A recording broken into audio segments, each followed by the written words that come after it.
প্রস্তুতি কম থাকা এলডিসি উত্তরণে আরও ৩ বছর সময় বাড়াতে বাংলাদেশকে জাতিসংঘে আবেদন করার পরামর্শ দিয়েছেন সেন্টার ফর পলিসি ডায়ালগ সিপিডির সম্মানীয় ফেলো ডক্টর মুস্তাফিজুর রহমান। রাজধানীতে এক অনুষ্ঠানে তিনি বলেন, এখনই এলডিসি থেকে উত্তরণ হলে ক্ষুদ্র ও মাঝারি শিল্প ব্যাপক ঝুঁকিতে পড়তে পারে। বিশেষ করে ওষুধ শিল্পে মারাত্মক ক্ষতির শঙ্কাও তার। এ সময় এলডিসি উত্তরণের সময় বাড়াতে সরকারকে জিম্মি না করে এর চ্যালেঞ্জ মোকাবেলায় পথ খুঁজতে সংশ্লিষ্টদের আহ্বান জানান ডিবেট ফর ডেমোক্রেসির চেয়ারম্যান হাসান আহমেদ চৌধুরী কিরণ। ইমদাদুল্লাহ বাবুর রিপোর্ট।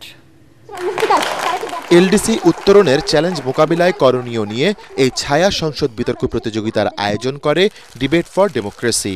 2023 সালে ভুটান এলডিসি গ্রাজুয়েট হয়েছে। গত এক বছরে 113টি শিল্প কারখানা বন্ধ হয়ে গেছে। বিতর্ক পর্ব শেষে অনুষ্ঠানের সভাপতি হাসান আহমেদ চৌধুরী কিরণ এতে বলেন, এলডিসি উত্তরণ হলে শুল্কমুক্ত সুবিধা হারানো সহ বেশ কিছু বাধা সামনে অপেক্ষা করছে। ব্যবসায়ীরা চাচ্ছে 3 থেকে 5 বছর পিছানোর জন্য, সরকার চাচ্ছে এটাকে যাতে সুনির্দিষ্ট যে সময় সেই সময়ের মধ্যে নিয়ে যেতে। এখন যেটি প্রশ্ন হচ্ছে, যদি আমরা এলডিসি গ্রাজুয়েশন থেকে পিছিয়ে যাই, আমরা কি আফগানিস্তানের মতো একটা অযোগ্য দেশে পরিণত হয়ে যাই কিনা। আজকে নেপালও কিন্তু আমাদের সাথে এগিয়ে রয়েছে। আমরা বিশ্বের যে বিভিন্ন বৈশ্বিক যে অবস্থান, সে অবস্থানে বাংলাদেশ একটা হাসির পাত্রে পরিণত হয় কিনা। প্রধান অতিথির বক্তব্যে অর্থনীতিবিদ ডক্টর মুস্তাফিজুর রহমান বলেন, এলডিসি উত্তরণ করতে হলে নভেম্বরের মধ্যে সরকারকে এর চ্যালেঞ্জ মোকাবিলার সক্ষমতা অর্জন করতে হবে। যারা নাকি বড় আছেন তারা কিন্তু প্রস্তুতি নিচ্ছেন।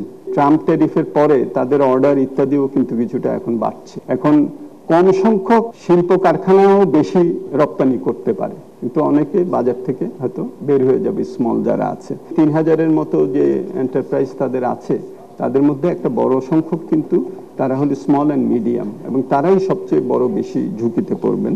এ সময় সব পক্ষকে সাথে নিয়ে পরিস্থিতি মোকাবিলার পথ অনুসন্ধান এবং সে অনুযায়ী এখনই কাজ শুরু করে দেওয়ার পরামর্শ দেন বক্তারা। খেয়াল রাখতে হবে, এলডিসি গ্রাজুয়েশনকে সামনে রেখে ব্যবসায়ী সংগঠন বলি, ব্যক্তি বলি, টেলিভিশন টকশোতে বলি, আমরা কোনো অসত্য বিভ্রান্তিকর কোনো তথ্য যদি দেই, তাহলে সেই তথ্য কিন্তু আমাদের দেশের জন্য একটা বড় ধরনের ক্ষতিকারক অবস্থা তৈরি করতে পারে। আমি অনুরোধ করব, ব্যবসায়ীরা সরকারকে কোনোভাবে এলডিসি গ্রাজুয়েশনে কোনো চাপ তৈরি না করে, কোনো সুবিধা আদায়ের জন্য জিম্মি না করে, তারা সকলে বসে একটা পন্থা অবলম্বন করবে কিভাবে আমরা এই চ্যালেঞ্জ মোকাবেলাগুলো করে আমরা এগিয়ে যেতে পারি। আমাদের যে স্মুথ ট্রানজিশন স্ট্র্যাটেজি যেটা আছে, এটা আমরা যাতে বাস্তবায়ন করতে পারি সেই দিকে আমাদের মূল নজরটা থাকা উচিত। 24শে নভেম্বর 2026-এর আগে আমরা অবশ্যই আমাদের একটা সুপারিশ আমরা করতে পারি জাতিসংঘের সাধারণ পরিষদের কাছে, যে আমাদের দেশে বড় পরিবর্তন, রাজনৈতিক পরিবর্তন, আমাদের বড় ধরনের ট্রানজিশন, আমাদের তথ্য উপাত্তের ঘাটতি, এলডিসি গ্রাজুয়েশনকে যে মসৃণ এবং টেকসই করতে গেলে যে আমাদের সমস্যা হবে, এই জায়গাটা আমাদের একটা বড় কিন্তু একটা যুক্তি আমরা দাঁড় করাতে পারি। প্রতিযোগিতায় প্রাইম ইউনিভার্সিটিকে হারিয়ে কুমিল্লা ভিক্টোরিয়া সরকারি কলেজের বিতার্কিকরা বিজয়ী হন। ইমদাদুল্লাহ বাবু, ATN বাংলা, ঢাকা।